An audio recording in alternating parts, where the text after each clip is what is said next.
राजा उग्रसेन मथुरा के राजा थे। उनके पुत्र का नाम था कंस और पुत्री का नाम देवकी। कंस बहुत अत्याचारी था। अपने हठ के कारण उसने अपने पिता को ही राजगद्दी से उतार दिया और स्वयं मथुरा का नरेश बन बैठा। लेकिन एक व्यक्ति थी जिससे कंस सच्चा प्रेम करता था, उसकी बहन देवकी। वह उसकी पूजा करता था। देवकी का विवाह वासुदेव नामक एक यदुवंशी सरदार से तय हुआ। कंस अपनी बहन से कहता है, तुम्हारे जाने के बाद यह महल सुना सुना लगेगा देवकी। कंस ने स्वयं कहा, ना जाने क्यों देवकी के विदा होने पर मेरा मन विचलित हो रहा है।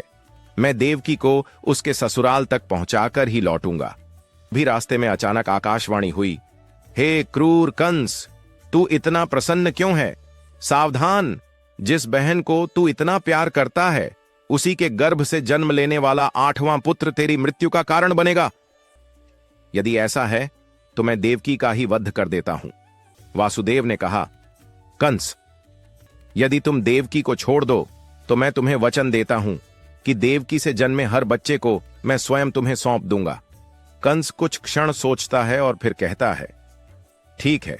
इसके बाद वह वासुदेव और देवकी को मथुरा वापस लाकर कारागार में डाल देता है। समय बीतता है। देवकी की पहली संतान का जन्म होता है।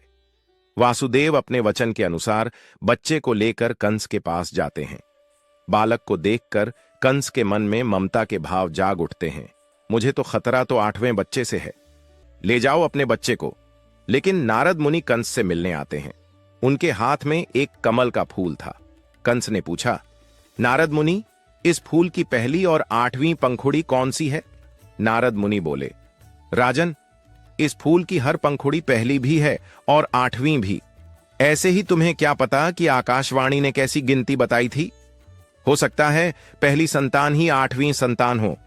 कंस यह सुनकर भयभीत हो गया। वह कारागार में लौट आया और देवकी से बच्चा छीनकर उसे जमीन पर पटक दिया। उस बालक की मृत्यु हो गई। इसी प्रकार कंस ने देवकी की 7 संतानें मार डालीं। समय बीतता गया और देवकी 8वीं बार गर्भवती हुई। देवकी प्रार्थना करने लगी। श्रावण मास की अष्टमी की रात थी। मथुरा में मूसलाधार वर्षा हो रही थी। आकाश काले बादलों से ढका हुआ था। अचानक भगवान विष्णुदेव की और वासुदेव के सामने प्रकट हुए। मैं तुम्हारे पुत्र के रूप में जन्म लूंगा। तुम इस बच्चे को गोकुल ले जाकर नंद की पत्नी यशोदा की पुत्री के साथ बदल दो। मध्य रात्रि में देवकी ने एक सुंदर बालक को जन्म दिया। वासुदेव ने देखा, उनकी जंजीरें अपने आप खुल गई हैं। जेल के दरवाजे अपने आप खुल गए। पहरेदार सो गए। वासुदेव के पीछे शेषनाग अपने फन फैलाए हुए थे ताकि वर्षा की एक बूंद भी उस दिव्य बालक पर न पड़े। वासुदेव यमुना किनारे पहुंचे। नदी ने स्वयं उन्हें रास्ता दे दिया। वे गोकुल पहुंचे। वहां यशोदा ने अभी अभी एक कन्या को जन्म दिया था। वासुदेव ने दोनों बच्चों को बदल दिया, कृष्ण को पालने में रख दिया और कन्या को लेकर मथुरा लौट आए। जेल का दरवाजा फिर अपने आप बंद हो गया। रक्षक जागे और बच्चे के रोने की आवाज सुनकर कंस को सूचना दी। देवकी बोली, भाई, यह तो एक कन्या है, यह तुम्हारा क्या बिगाड़ सकती है? लेकिन कंस ने किसी की नहीं सुनी। उसने बच्ची को उठाया। तभी वह उसके हाथ से छूटकर आकाश में चली गई। वह दिव्य स्वर में बोली, हे दुष्ट कंस, एक निर्दोष बालिका को मारकर तू अपनी बहादुरी समझता है? जिससे तेरा भय है वह तो गोकुल में सुरक्षित है।